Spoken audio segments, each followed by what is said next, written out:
پر یو مهمه موضوع خبرې وکړم.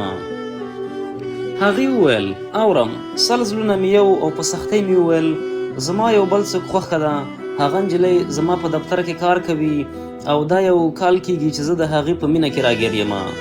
زه د هغې سره واده کول غواړم، خو هغه ضد کوي چې لومړی باید تا ته طلاق درکړم او زه د هغې نه بغیر ژوند نشم کولی. دا یو دم په غوسه له ځایه پاڅېده. زه پوهېدم چې د دې خبرې زغم د دې لپاره سخت دی، مګر ما څه کړي وای؟ ما هم خپله نوې مینه نه شوه پرېښودلی.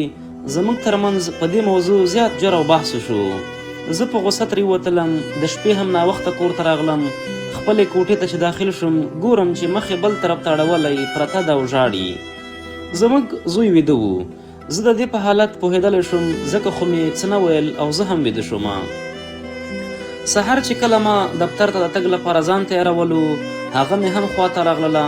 غواړم یو څو خبره در سره وکړم. ورته ومې ویل ښه اورم، وایه که ته غواړې چې ما ته طلاق راکړې نو سمه ده، څنګه چې ستا خوښوي زما در سره رضا ده، مګر زه در څخه یو څه غواړم.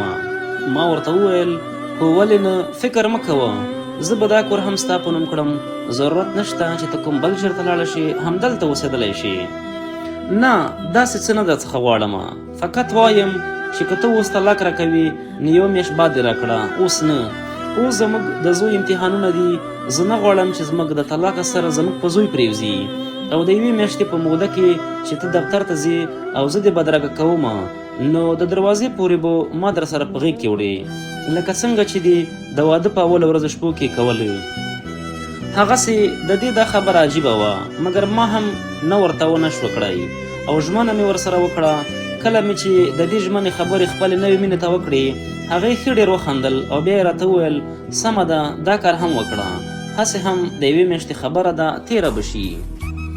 د وعدې مطابق چې کله دفتر ته تللم نو دا به مې غېږ کې واخیسته. دا زموږ د دواړو لپاره ستونزمنه وه، ځکه زموږ ترمنځ اوس ډېر لرېوالی راغلی و. څنګه چې مې غېږ کې پورته کړه، تر څنګ ولاړ زوی مو له خوشحالۍ نه چکچکې کړې. اله اله پلار مې مور په غېږ کې واخیسته، پلار مې مور په غېږ کې واخیسته. د دې لاسونه زما له وږو تاو او سر یې زما په سینه ایښی، تر دروازې مې یوړه. بله ورځ مې بیا هم داسې وکړل، خو کله چې مې هم دا په غېږ کې پورته کوله زوی به مو له ډېرې خوشحالۍ نه الوتلو. دا سلسله روانه وه. په دغه عرصه کې موږ یو ته هم ستونزه نه وه. زما د دروغجنې مینې زما زوی ډېر خوشحالولو. د وخت په تېرېدو سره زه پوه نه شوم چې ولې ورځ تر بلې د دې وزن کمیږي. میاشت تېره شوه، نن زموږ د طلاق ورځ ده. کله مې چې دا په غېږ کې پورته کړه، دې زما سترګو ته ډېر کتل. دا چې ما خپله نه شوه پرېښودلی، ځان مې کابو کړو. ورته ومې ویل نن به د طلاق کاغذونه راوړم.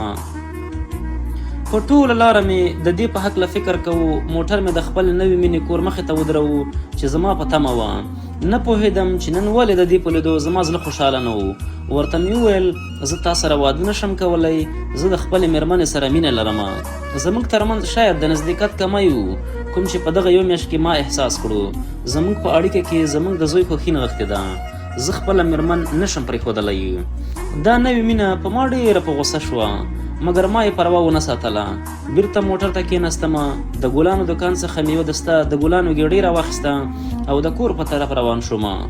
مګر کله چې زه کور ته ورسېدم نو ډېر راباندې ناوخته شوی و.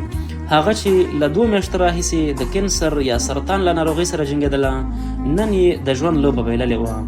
ما شاید د دې مینې په پېژندلو کې ډېر ناوخته کړی و. ډېر هغه تللې وه، ډېره لرې تللې وه.